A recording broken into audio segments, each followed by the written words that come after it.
This podcast is a proud member of Pod Nation Media Network.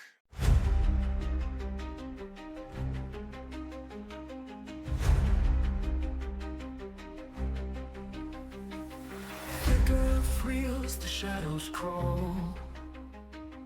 Curtains rise, a ghostly sprawl. The frames are whispers, the stories call.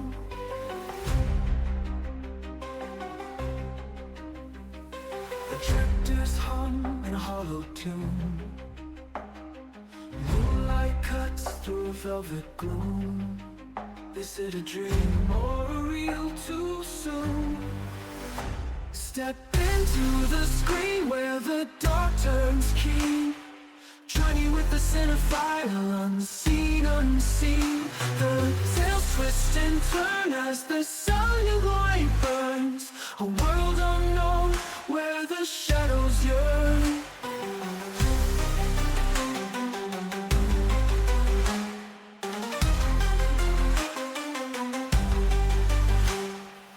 Hello and welcome, listeners, to Journey with a Cinephile, a horror movie podcast, where we take a deep dive into the world of horror cinema, from the eerie classics to the latest spine-chilling releases. Join me as I explore the history, themes, and artistry of horror one film at a time. Whether you're a seasoned horror fan or just stepping into the shadows, this journey is for you. So dim the lights, embrace the fear, and let's talk horror. And let's do that on episode 341. I'm your tour guide of David Garrett Jr., and I'm recording out of Columbus, Ohio. So for this episode here is going to be my Scouring Through the Sixes number 4. So the two featured reviews I'm going to be doing here are going to be Hokum. That's going to be my 2026 wide release film. And then I'm going to be pairing that up with Revolt of the Zombies from 1936. So my kind of through line here for this double feature is going to be a pairing of films that are featuring like puppet masters and mind control 90 years apart. So for like in Revolt, the horror stems from the ancient Eastern mysticism turning soldiers into mindless drones. For Hokum, the magic is replaced by modern deceptions and psychological manipulation, the literal use of the title. So I also got to see here for mini reviews, one that's not a horror film, but it's definitely genre with some of the darker elements going to be the drama. And then I have April Fool's Day from 1986. I got to check out a screener of Strawstalker.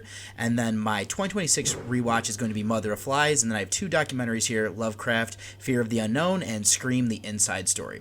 So I think that's all I have here then for this intro, outside of saying thank you so much for listening, and I hope you enjoy coming on this journey with me. Hey there, do you like nostalgia?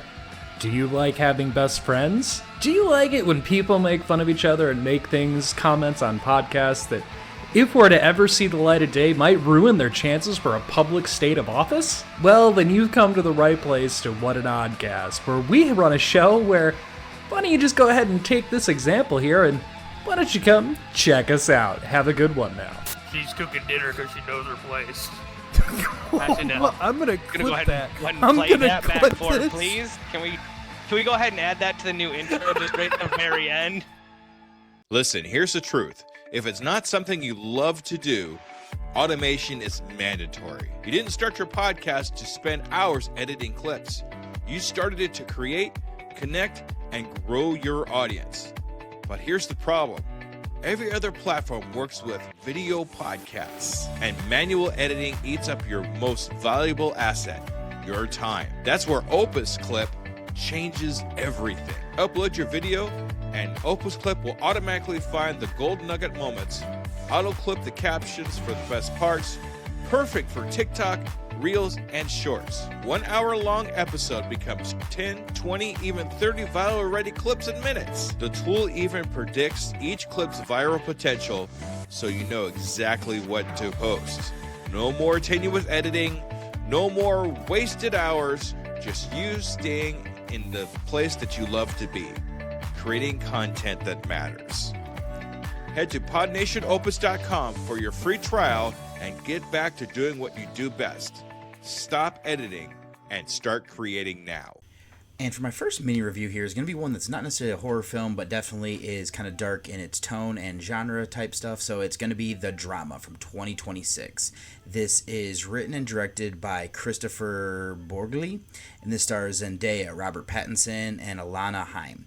This is a dark comedy, romantic comedy, drama, romance film that is from the United States. It is currently sitting on a 7.3 on IMDb, and a 3.7 on Letterboxd, with our synopsis here being: a happily engaged couple is put to the test when an unexpected turn sends their wedding week off the rails.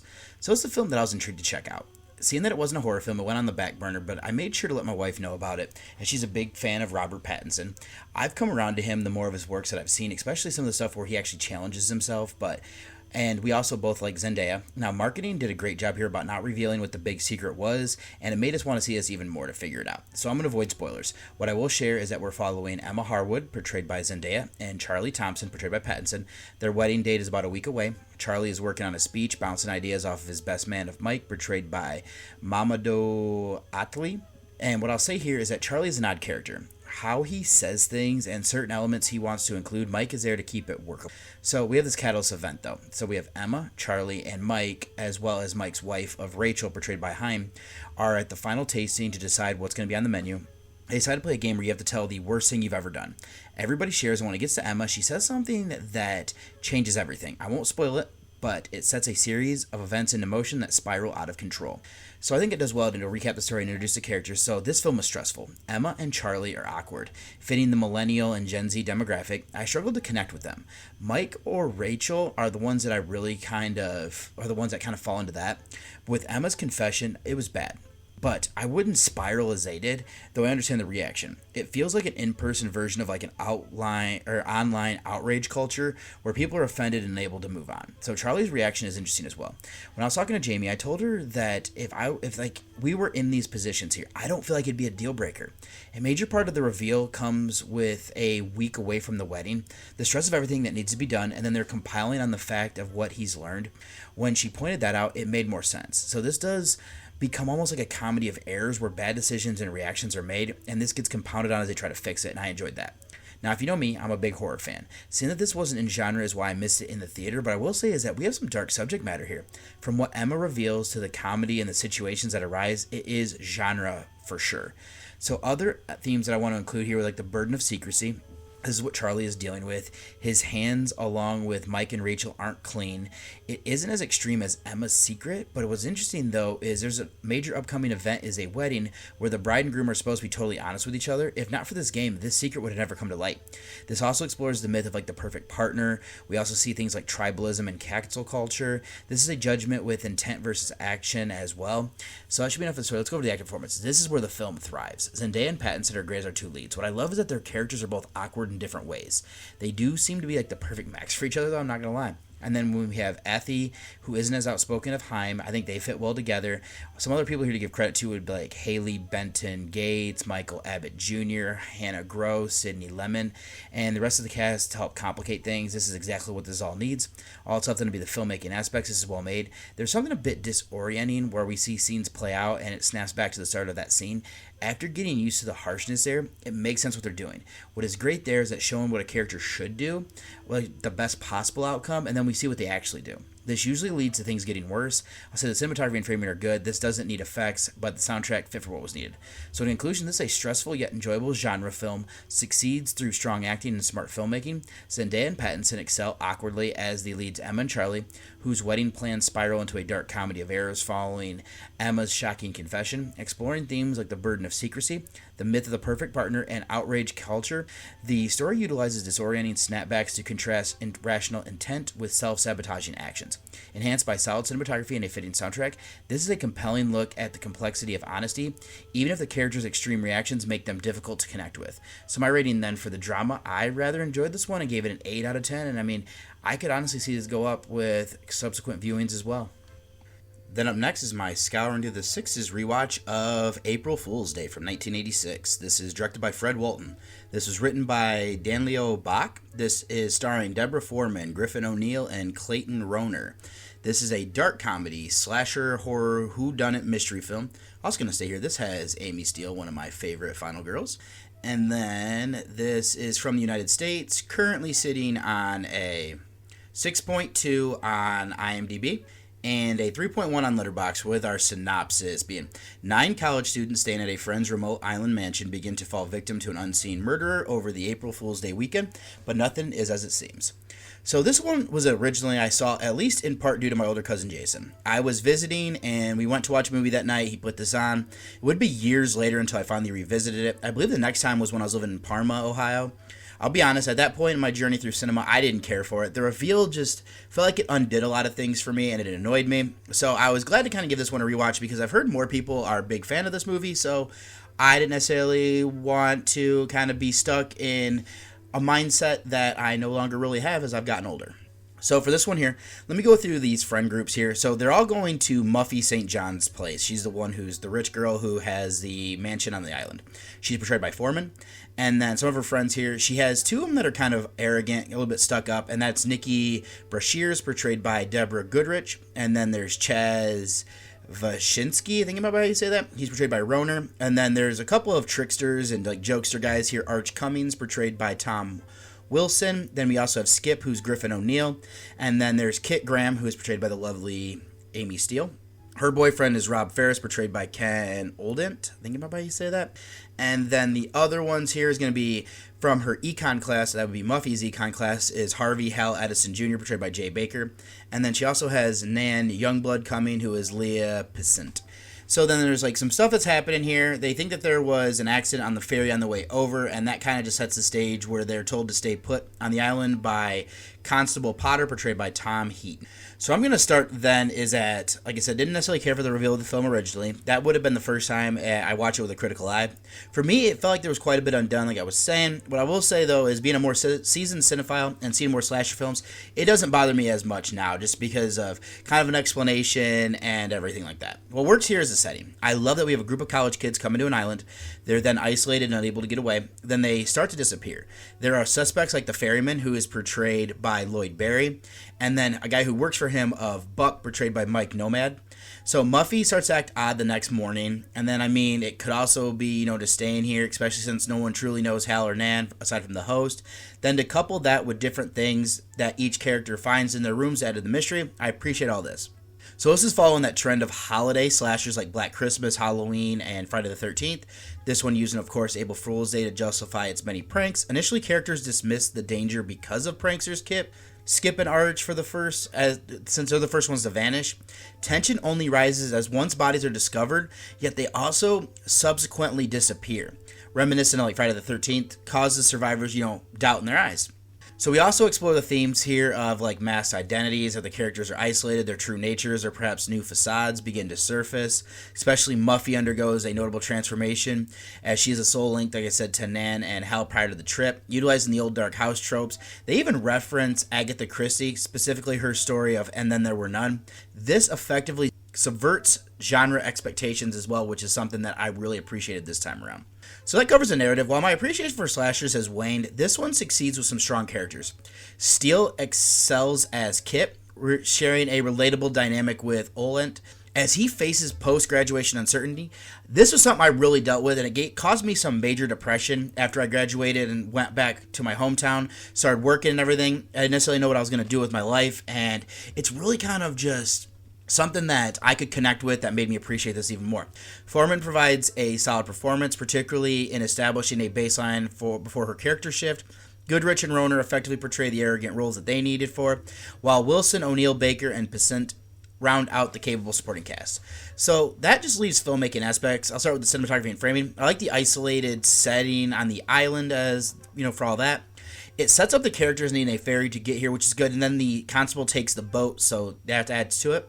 I'll also credit what we see of the kills. I do think the movie falls short with the effects, but there's a good reason there. What we did see was practically done and looked good. Other than that, I think that the sound design helps to make things feel eerie. The music also fits where it was needed.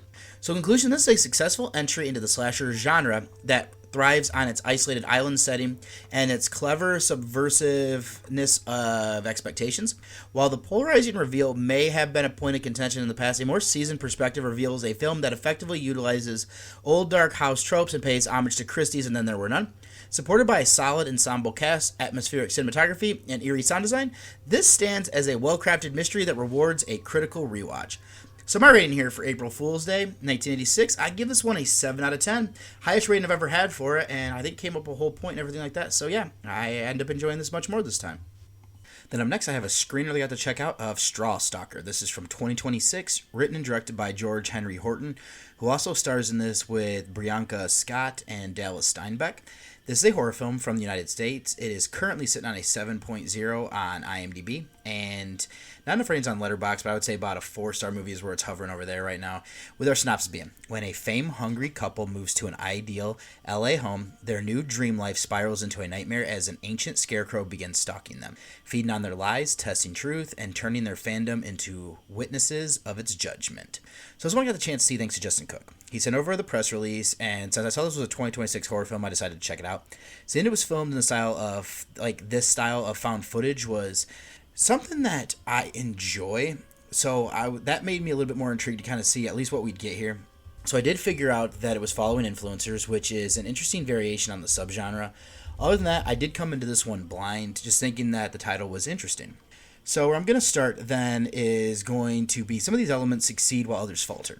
Regarding the filming style, it's like several live stream based movies like Spree and Dashcam representing the standard. Unlike busier examples where we have the chaotic comments can be distracting, the streams are less cluttered here, which works well for this film because you can actually read some of the comments while you're also paying attention to what's happening. That's not to say that everything here works though. I especially enjoyed the lore though, which avoids heavy exposition. So we have Eleanor, who is like a realtor. She is Emily Rafala. She is staging the house, and the couple arrive and introduce the effective mysteries, like a key hidden in a glove, an unfriendly neighbor, and a backyard scarecrow. Just to say that couple is Haley, portrayed by Scott, and then Henry is portrayed by Horton. And then we also have this other influencer who is kind of doing some stuff of Sandy, portrayed by Vincent Renola. So the atmosphere is heightened by figures moving past windows and a hint of a neighborhood stuck in time where the houses are rarely sold, eventually revealing a local cult. These elements add to the atmosphere and to the eeriness as well. So I'm going to go ahead and start is not everything worked like I was saying, and I don't fully understand why we start this off with the Sandy character and then keep coming back to him multiple times. It makes the film feel disjointed. He obtains footage that I'm not entirely sure why he would be a part of what he finds. I'm guessing it was intentional to continue expanding on those, getting caught up in this. Renola does fit his character, who is an inspiring influencer, but Sandy's a character that annoyed me. Credit to, the acting performance to get a reaction out of me, though. So our central couple is more compelling. Haley, portrayed by Scott, like I was saying, is down-to-earth Texan with a background in drama. So, she actually has, acting. At least she's done it before, so she has some experience there. And then while Henry, he's this British outsider, both pursue a non-traditional careers, but Henry's character reveals a potential scumbag nature. Whether this is innate or caused by the move, to LA remains a welcome ambiguity. I'll credit both to Scott and Horton for their portrayals. This is an amateur feel that lends itself well to the found footage horror. Well, there's an evil entity that is a scarecrow. I feel like the title of the film is its name or something along these lines. What is interesting here is who it targets. There is a cult that pleads fealty to it. There's an interesting angle that happens when the character where they cannot remember their line, almost like this entity has wiped out their memory for not being loyal. This creature does seem to be a manifestation of judgment and exposure for not being true to themselves. Other themes that are explored here would be the falsity and the performance of influencer culture. I do love this critique as we see when they're filming but not streaming. I do feel at times that this feels forced to stick with that style, as I don't know if everything we see would be filmed like it is. The last element to include here would be suburbia versus pastoral history. Where this takes place is the San Fernando Valley, used to be farmland and soon became what we see. There's an element that the scarecrow stands for the past and the land remembers. So that should be enough for the story. Let's shift over to the acting performances. I'll go ahead and just reiterate that Horton and Scott are fine as our leads. Despite not liking the character, Renola does well in bringing that to life. Dallas Steinbeck works in his role. I did like Rafala as well. The rest of the cast rounds off what was needed. All that's left then to be filmmaking aspects. Technically, the found footage style fits these phone-carrying characters well, despite an initially manic pace. While the source of some footage and the subplot of Sandy forgetting that he edited the footage feels odd, the scarecrow design and the sound design are effective. The CGI fire is less impressive, though its inclusion is understandable. So in conclusion, this is a solid addition to the found footage subgenre, effectively using the modern live stream aesthetic to critique the performative nature of influencer culture. While the subplot involving Sandy feels disjointed and the CGI fire lacks polish, the film succeeds with its eerie atmosphere, intriguing lore, and the menacing presence of the titular scarecrow and its local cult. It is a worthwhile watch for horror fans along or looking for a fresh take on judgment and exposure in the digital age. So my rating here then for Strawstalker, I gave this one a 6 out of 10, and I believe this should be on VOD as of now. Then for my last feature before I go ahead and get over to the two documentaries is going to be Mother of Flies. This is originally from 2025, doing its wide release here this year. So it's directed between John Adams, Zelda Adams, and Toby Poser. They are all the people that also wrote this and co-star in it. So the genres are going to be like folk and witch horror. This is from the United States. Our synopsis is when a young woman faces deadly diagnosis, she seeks dark magic from a witch in the woods, but every cure has costs. So a little bit more to that. I'll kind of get into that here in a second. But so if you want to hear a featured review, it's going to be episode 326, and then the ratings here, IMDb has this as a 5.4, Letterboxd is a 3.0. So let's expand out some of these things here. So the premise: a young woman named Mickey, who is portrayed by Zelda, faces a terminal cancer diagnosis after modern medicine fails. She turns to a mysterious witch named Solvig for a holistic dark magic cure. So what's interesting here, though, is that I don't think she realizes that she is a witch. She just thinks she's going to be doing something a little bit more like out of the ordinary. So the emotional core here is that this story is anchored by a desperate devotion of Mickey's father, portrayed by John, and he is Jake in the movie, who is grappling with a gut punch of outliving his child while remaining skeptical of the free cure that Solvig offers. So atmospheric filmmaking, the cinematography and editing excel at capturing the isolation, utilizing practical effects and eerie nature imagery to create a world that is equal parts harsh and beautiful at the same time, which I love that, actually. So standout performances, Toby Poser delivers an unsettling performance as the isolated witch, while Zelda effectively portrays the heartbreaking reality of a young woman facing her own mortality. Some key themes here. This is a poignant commentary on the poison versus cure dynamic of medical treatment. It's actually a great little kind of back and forth between Solvig and Jake there about that. We also kind of have maternal grief, but I'd actually almost even say paternal grief as well, and the seductive yet terrifying cost of fighting death. So for me, I think this is a striking and deeply unsettling examination of familial love and ancient magic, as well as kind of, doing the old modern medicine versus a more pagan idea. So this, for me, is a 7 out of 10, and I think if you like character-driven folk horror, this is one that I would definitely check out. My rating did come down slightly here. I kind of realized some of the other ancillary things didn't necessarily hold it for me as well, but this still is another solid film by the Addams family. And I have a documentary here of Lovecraft, Fear of the Unknown. This is from 2008. It was written and directed by Frank H. Woodward. It is featuring the likes here of Robin Atkin Downes, Neil Gaiman, and Peter Straub. This is a biography documentary that is from the United States. It is currently sitting on a 7.2 on IMDb and a 3.4 on Letterboxd, with our synopsis being the chronicle of the life, work, and mind that created the Cthulhu mythos. And I'm probably not pronouncing it the way that Lovecraft would intend it, but that's the only way I know how to do it. So this is a documentary that I found while searching for something to watch late in my workday. I was perusing Amazon and this caught my eye. Now I'm a fan of H.P. Lovecraft, so I was curious to learn more about his life. So I did treat this like a podcast, listening and looking down when something was particularly interesting. Now for this documentary, it flies by. I'm shocked to see that this was like 90 minutes, as it didn't feel like it. I know I had to split this up between 2 days, and by the time that I was shutting it down for the first day, I was like 10 minutes left in it, and it felt like it just, like I said, flown by. So it goes by giving Lovecraft's upbringing and then seemed to like influence his writing. I didn't necessarily know that he had low self-esteem about his appearance, which makes sense for some of the things that he wrote, especially with some of these creatures. But then end out this section on a positive note as well. I did like that he encouraged others to continue his stories and elements that he introduced. He wasn't a gatekeeper on the things that he created. Now, I knew that ahead of seeing this, but just kind of hearing a little bit more in depth about it was kind of a fun thing there. And just kind of seeing some of the other authors that were kind of teamed up with him, and they all kind of write different things. That was kind of a cool and inspiring thing. So something that makes this work are the people interviewed: Neil Gaiman, John Carpenter, Guillermo del Toro, Stuart Gordon, Caitlin R. Kiernan, and Peter Straub, just to name some of the people that I recognized. They do well in describing how this author influenced them, the lasting impression that he had on their works as well. I did appreciate that. Now, what makes this work as well would be the filmmaking. There's a wealth of information here about the life of Lovecraft. What is a great touch is the editing of different images that people have created, like the art based off his writings. So this would be like paintings and stuff. Some of these are very vibrant. That helped keep it fresh. I also like showing buildings and places that influence different things that he wrote about and just his life in general. I will then bring up that Lovecraft is now looked down upon due to some racist and xenophobic beliefs that he held. Part of this could be his upbringing. He also had issues mentally, so it does seem that he felt they were to blame for certain things. I did like that it was brought up to help explain this a bit more. It is conjecture, but it's also tough to see somebody whose works I've admired even because of some of the people that I admire and how he influenced them.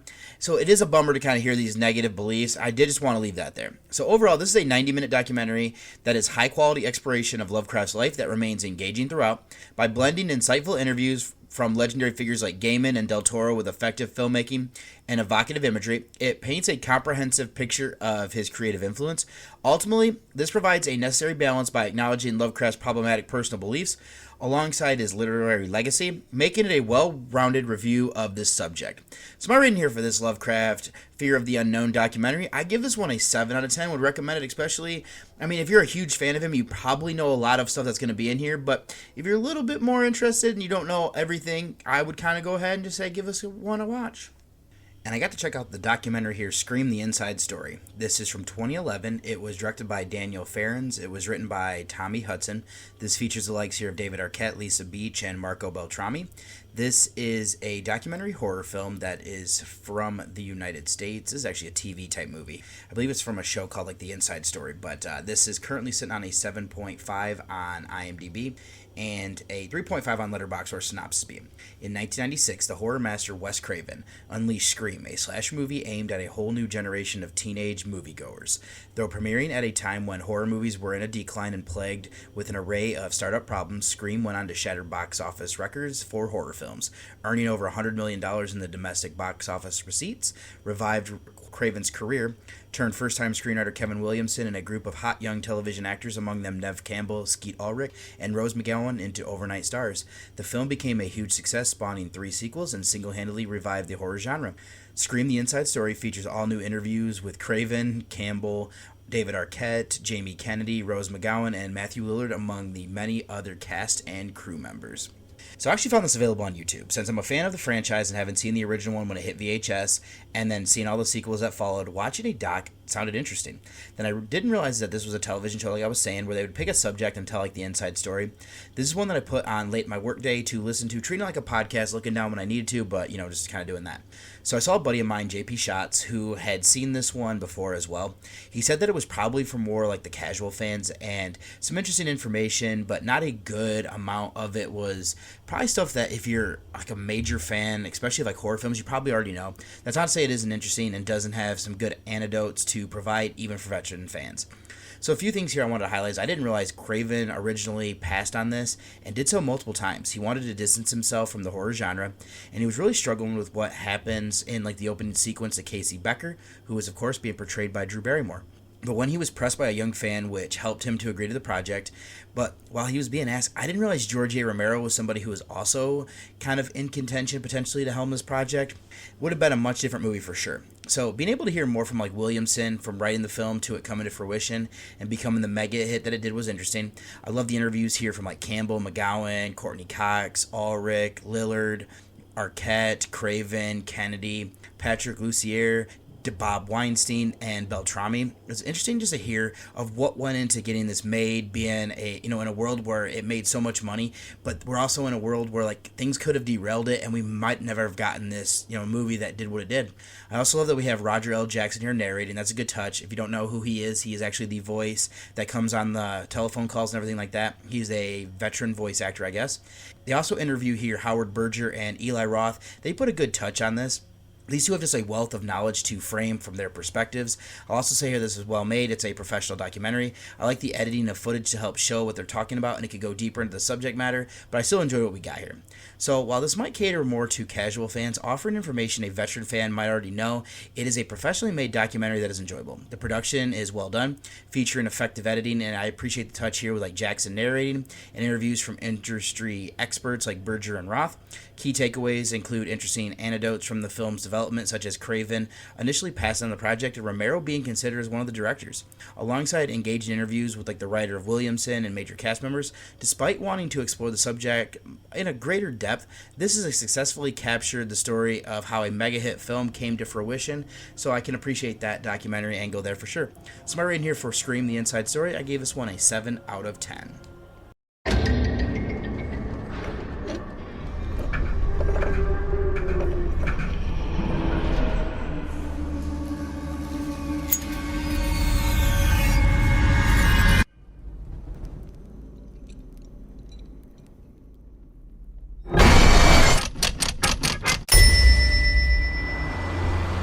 First time in Ireland. My folks came here for their honeymoon. Always wanted to come back. Why didn't they? I don't know if you've noticed, but there are some oddballs walking around this place. There are worse things than strangers out there, Yank. One of the members of staff is missing. What about the honeymoon suite? It's always locked.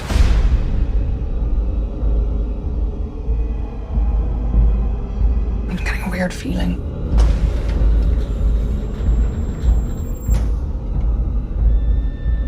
Something feels off.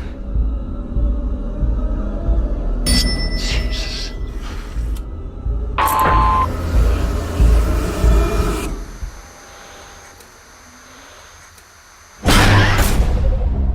I can't find a way out. I keep hearing something. I think there's someone down here. Can you hear me? Get me out of here, man!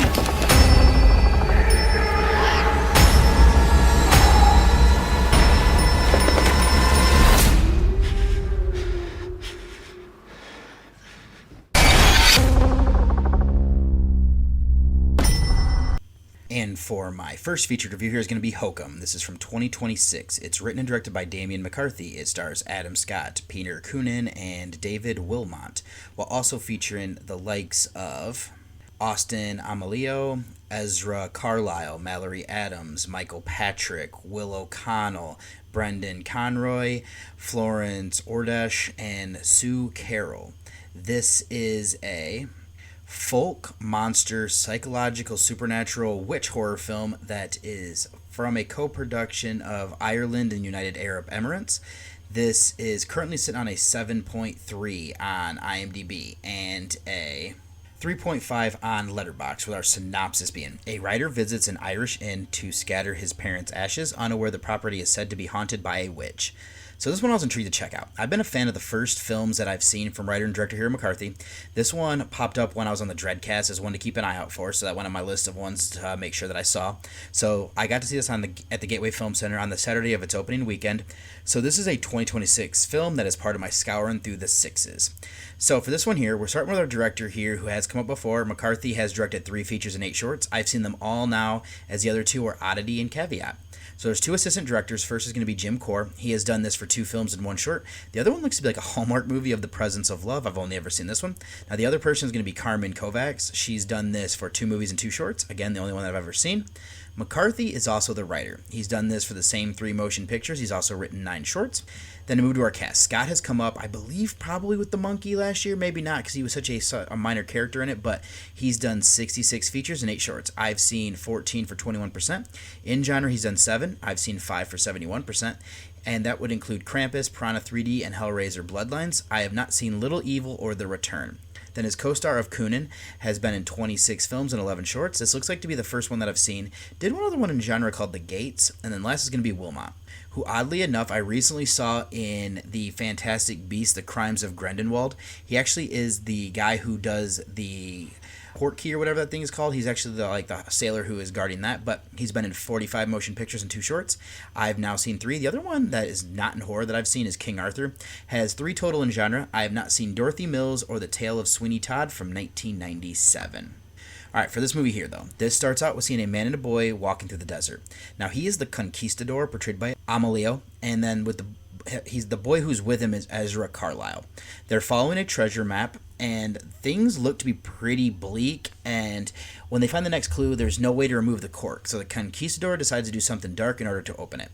So the truth here is that this turns out to be a story that Ohm Bauman, portrayed by Scott, is writing. He is a famous author who has had his works made into movies. I believe that he's writing his third book following this character of the conquistador. He writes at night while drinking whiskey. He thinks that he sees a figure on the stairs in the dark. He raises his desk lamp and it's gone. So I should say here, he has a bleak outlook on life, which matches what he writes. We'll then learn more and later about his parents that have passed away. He loved his mother, but she was shot when he was a boy. Her name is Delia, portrayed by Adams, and she haunts him. This made Ohm's father resentful after his wife passed away, and he didn't get along well with his son. A little bit more to that we learn as we go along here, but both were cremated, and we see that Ohm is looking at the containers. There's also a box that he breaks open, and inside of it is a handgun. So Ohm's parents spent their honeymoon at this Irish inn, like the synopsis says. He decides to go there, spread their ashes around some of the trees and everything, and then finish his book. The problem is, well, not a problem yet, but the man who runs the front desk is Mel, portrayed by Kuhn. And then a guy who is like a manager, I think, is Fergal, portrayed by Patrick, as he, like I said, manager type thing. We see him at first as he is with a dead goat, which we learn that they stand on the cars here that get parked in their like lot and everything, so he is taking care of them. And then there's a Mr. Cobb, portrayed by Brendan Conroy, who's the owner, and he likes to scare the children. We also have Fiona, who works here, who's portrayed by Ordash, and then Elby, portrayed by O'Connell. So through different interactions that we see, Ohm is a jerk. He is rude to Elby and goes as far as to burn his hand with a spoon to get him to stop talking. Fiona fires back at him when he's rude to her, and these two kind of form a friendship of sorts. Ohm also befriends a homeless man who lives in the woods named Jerry, portrayed by Wilmot. He tells Ohm that he thinks the goats do what they do by standing on cars because there's these mushrooms in the area that if you eat them or drink them, like if you brew it into a tea, that they have like hallucinatory properties, and that's what he actually drinks while he's out here. He puts it in the milk that he has, so it's kind of funny. There's another story here at this end. The honeymoon suite is locked up. There are rumors that a witch was trapped in that room. Elby tells of a strange encounter that he had. Ohm also came here for a dark purpose. Fiona and Elby intervene. Ohm goes back to apologize and thank her, but Mel alerts him that she went missing the day after everything happened. Ohm wants to know more information, but there isn't much. He seeks out Jerry before leaving to figure out what happened to Fiona. This leads him down a dark path and discovering what is hidden within. So that's really my recap production of the character. All I want to start would be complimenting the writing. There are things here that were said or done that I would factor back in at some other point, or they do factor back in, and it's clever the things that he does, so credit to McCarthy for all that. And this framing story of the conquistador and what he stands for is interesting, and what he's trying to do at different points, and the character mirrors the writer who created him in Ohm. I do like that he's carrying this heavy burden and that he can't forgive himself for and how he comes to terms with during this ordeal. Now, I do want to explore a little bit more of this character of Ohm. It is a character study of him for sure. In the beginning, he's a bitter writer who isn't as commercially successful as he could be. He describes the ending of his book to Fiona, who calls him out for how bleak it is. She questions why he would go that far. He thinks it is clever. How things play out for both of these characters is intriguing. The framing tale signifies the changes and how far they've come. Scott does a great job in this role. I love that we see how miserable he is. He deserves some of the torment, but in the end, he's just a good guy. Let's then discuss the setting. I love having this take place in an old hotel. There's such a rich history here. From the things that we learned from Jerry and about the surrounding woods to Fiona and Albie, what they share with Ohm is sparking his interest. There's an element here that McCarthy is great at incorporating in how evil humanity can be, even from the characters you wouldn't fully expect it. There's this theme here in all of his features that I've seen and noticed. There's also like this urban legend about the honeymoon suite, and that kind of also factors in that he always has these kind of tales like that as well. We know there's something odd going on in this area. I then want to explore this a bit more. Supposedly a witch was trapped in that room. It is laughed off as just a story. I get the idea that Fergal might believe. It could also just be a liability issue, so locking it off due to unsafe conditions makes sense. Things they do in that room when Ohm gets trapped creeped me out. And I'll come back to that with some trivia with what they had Adam Scott doing in there, but what I like is that the film blurs the line between reality and fear by bringing up that Jerry can see things, at least he believes so, due to opening his mind with these hallucinogenic mushrooms. I love introducing an idea that could explain away things, but using it as to why those elements are seen. Because, I mean, the easy, obvious answer here would be that people are just hallucinating, that's why they're seeing what they are, but it also could be that by taking these mushrooms, you're opening up your mind to the supernatural. So it also has a central theme here of the burden of guilt stemming from Ohm's traumatic childhood and resulting bitterness. This creates a cycle of abuse that must eventually be confronted. The meta-narrative reveals how his writing reflects his bleak worldview, where grief and a closed-minded perspective obscure reality. Additionally, the witch trapped in the suite serves as a monstrous representation of motherhood, with her hiding spot functioning as a symbolic underworld. Now, that should be enough here for the story, so let's shift over to the acting performances, which I thought this all worked well. Scott and his comedic timing make his character come to life. On the surface, he's just a miserable man. There's more to it, and he brought me around to him, so credit there. And I mean, a lot of it's what he goes through while he's locked up in that room. Coonan works in his role. Wilmot is fun as his wild guy living in the woods. Ordesh is good as she becomes his haunting figure. O'Connell, Patrick, and Conroy work for what was needed there. I also wanted to kind of give credit here to Amelio and Carlisle, as they don't have a huge part, but they definitely help to kind of put everything together. Credit as well to Adams and Carroll. Let's then finish out with the filmmaking aspects where McCarthy excels. The use of the old hotel, the desert, and Ohm's house create a strong setting enhanced by excellent cinematography. Ohm's entrapment in the honeymoon suite invokes like 1408 and features unsettling, effective practical effects bolstered by CGI. Atmospheric sound design and strong musical choices further elevate the production as well. So then there's a little bit of trivia here that I want to do before I close everything out is Adam Scott spent nearly 3 weeks filming alone in a single room, a process he described as emotionally demanding but important for conveying the character's isolation. The film's rabbit people continue as a reoccurring motif in McCarthy's work, inspired in part by his childhood fear of Watership Down, which I can understand that. I've never actually seen it, but I've heard a lot of people kind of echo this. To capture detailed close-up shots of the clock's miniature heads, the production created oversized versions of the prop. That's kind of cool there. The hotel bell scene in the beginning is the same prop used in McCarthy's Oddity. McCarthy continued his pattern of short, ambiguous one-word titles in following Caveat and Oddity. And a mysterious 41-second teaser trailer for this was secretly attached to the theatrical release of 2025 film Keeper to build anticipation. The protagonist's first name of Ohm is also the international system used to measure electric resistance, which makes sense, and Hokum is defined as a device used as by a showman to invoke desired audience response or pretentious nonsense. Interesting. So then the whole thing here is that another word I want to bring up is Kalaleech. I think it might be how you say that. A figure from Gaelic mythology associated with winter, old age, and the landscape of Ireland and Scotland. So it's kind of an interesting little thing there that I'm just going to leave as that. So then, in conclusion, this proves to be a successful and compelling character study, masterfully weaving the psychological torment of the bitter writer Ohm with an atmospheric supernatural mystery. The director McCarthy is lauded here from me for his clever writing, which skillfully integrates the themes of guilt and bleak worldview into both the main narrative and the meta-narrative of the Conquistador. Anchored by Scott's strong performance, this effectively uses the eerie Irish inn setting and the urban legend of the trapped witch to blur the line between reality and fear. Furthermore, McCarthy's excellent cinematography, unsettling practical effects, invoking works like 1408, and strong sound design elevate Hokum into an intriguing and technically proficient exploration of humanity's capacity for evil and the path to confronting one's past. So my rating here, I rather enjoyed this one. I thought this was a really solid film and glad that I got to check it out and look forward to watching it again for a rewatch before the end of the year. But my rating here for Hokum, I gave this one a 9 out of 10. Not going to do a spoiler section. There's not anything additional or deeper that I need to go into there. So let me go ahead then and get you over to the trailer of my second featured review.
And for my second featured review, I have Revolt of the Zombies from 1936, directed by Victor Halperin. So he, along with Howard Higgin and Rollo Lloyd, are all the writers here, but they're all uncredited for some reason. Now, this is starring Dorothy Stone, Dean Jagger, Roy D'Arcy, Robert Nolan, George Cleveland, E. Allen Warren, Carl Stockdale, William Crowell, Teru Shimada, Adolf Millar, Sana Raya, Jay Eaton, Selmer Jackson, and Hans Schum. This is a supernatural zombie adventure horror film that is from the United States. It is currently sitting on a 3.5 on IMDb and a 2.0 on Letterboxd, or a synopsis being. An international expedition is set into Cambodia to destroy an ancient formula that turns men into zombies. To be honest, though, they're actually looking just to try to figure it out and to obtain it. That's kind of more what I get. But the first time I heard about this film was due to Horror Movie Podcast. Looking at my list and when it was added, I would guess that this was part of a segment that the ABCs of Hidden Horror was doing with their Colossal Collection segment. And I believe this was in like a box set that they had, but this isn't one you hear a lot about in general.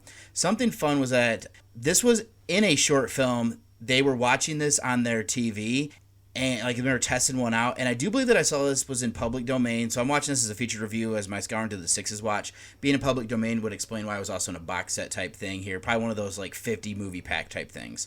So let's do some featured notes and start with our director here of Halperin. He has helmed 16 works. I've seen 3 for 18%. All of those are in genre. Has done 4 total in horror. I've seen White Zombie, Supernatural, and now this. White Zombie's kind of interesting because that'll come back up later, but I've seen 75% of his genre work. I'm just missing Torture Ship.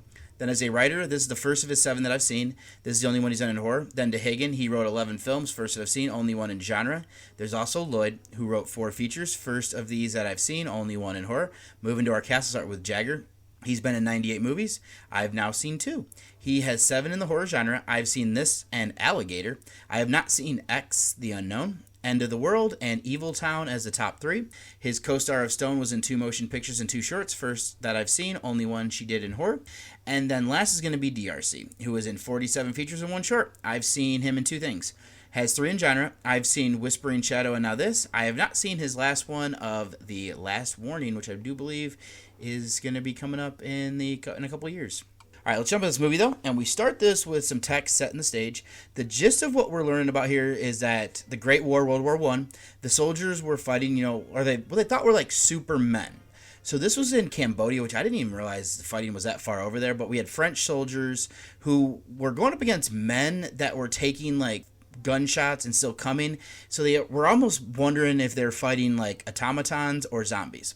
It is believed that these were created near Angkor Wat, which they even might believe that these type of like zombie-like people were the ones that helped build it.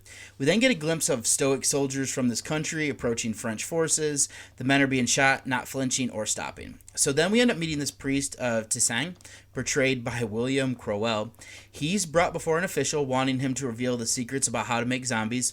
He won't give that information, and there's a good reason. He doesn't want it falling in the wrong hands. We then see that he'll be sentenced to death due to not telling them. And then a mysterious man kills him first, stealing a cloth picture that he's carrying. This reveals part of the secret. Now, the person who attacked him is somebody we'll come back to, and it's actually General Mazovia, portrayed by Darcy. It then is decided that an expedition will go to see if they can find the secret. We have Armand Locke, portrayed by Jagger. He's one of the men leading it. He has a crush on Claire Duval, portrayed by Stone.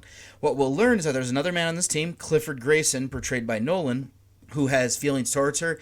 She seems to be vibing him back, but Claire's father is here, and he is General Duval, portrayed by Cleveland, and he's also here, as like I was saying. And then another man that I want to bring up here is going to be Max McDonald, portrayed by Stockdale. He's on the team as well. And on top of that, General Mazovia also shows up at the end of this scene while they're in Angkor Wat. So there are some accidents that happen, and it seems like sabotage. A rope for scaffolding falls, paralyzing Max. He points out that he tested the rope that morning. There was no fraying. The investigations don't net anything, and they're no closer to an answer. So tensions rise in this group as Armand is upset to see that Clifford and Claire are going to get married. This makes Armand decide to go back to Angkor Wat to continue his investigation. He asks his assistant of Buna, portrayed by Shimada, to accompany him. He states that since they left, the priests are back and they're doing a ritual. It isn't safe for them to go. This doesn't stop Armand. What makes him want to go back is something that they found, and it clicked for him to check into something a little bit deeper. Now, he sneaks around the ruins once he's there, following members of this cult that are operating here. He then discovers what they're searching for. He is gone for 2 days, and this actually upsets the guy who's kind of in charge of certain things of it, Dr. Tresvant, portrayed by Warren, to the point where he demands that Armand return to Saigon. The public humiliation makes him take the advice that Clifford gave him earlier about being ruthless and going after what you want. He's able to complete the ritual, making Buna into a zombie who does what is demanded. Armand doesn't stop there, as his main goal here is to convince Claire to marry him. So very short-sighted. That's where I'll leave my recap action of the character. I want to start is my appreciation of this film, as it avoids a lot of traditional voodoo tropes. This was released between White Zombie, which is interesting to learn that the director here also did that movie. And it also comes out before I Walked with a Zombie. And I have a sneaky suspicion here that this is reusing Bela Lugosi's eyes for the brainwashing scenes that they did in White Zombie. That effect felt jarring. Without seeing the earlier film, it's a likely gamble on the audience's familiarity at the time. Something I kind of want to bring up there. Then looking more into this, I love the basic premise. Setting this after World War I in Cambodia is good. After hearing things that came out from World War II about how determined Japanese troops were, we feel like we're getting a similar thing here. Now, this would come out 3 years before that war would even start. But it's also not the first time in history that soldiers fought hard to the point where it strikes fear. I mean, you could even look at like the United States Revolution. That is something that, like the American Revolution, that would be something there that would be kind of falling in a similar vein, where when you have these imperialistic forces that are invading their homeland, so like you see people fight harder. And I mean, we would see this obviously going, as far back or as far forward as like Korea or Vietnam. So there's a good scene here where a line of Cambodians approach, taking gunfire and not stopping. Another positive thing would be the team exploring the ruins, looking for the secret of creating zombies. I get the vibes of like mummy movies, exploring temples. Now, there's also this mystery here of Angkor Wat that they're playing with. It's a grand temple that was abandoned. This is playing with the lore that zombies used to build, or to help to like build it up. There's also the stone image that could hold the secret to putting people in the state. I will say that there's a leap from hiding this to what actually goes into the powder to turn them. But I mean, it is what it is. Let's then shift to some negatives. I can overlook how Armand figures out what goes into the powder needed. A quick peek or a quick perk to that scene is they're sneaking into the secret entrance to find the information that he needs. The problem that I have is that he decides to do with his newfound discovery. I love that Clifford told him very early in this movie that you had to be ruthless in your pursuit of what you want.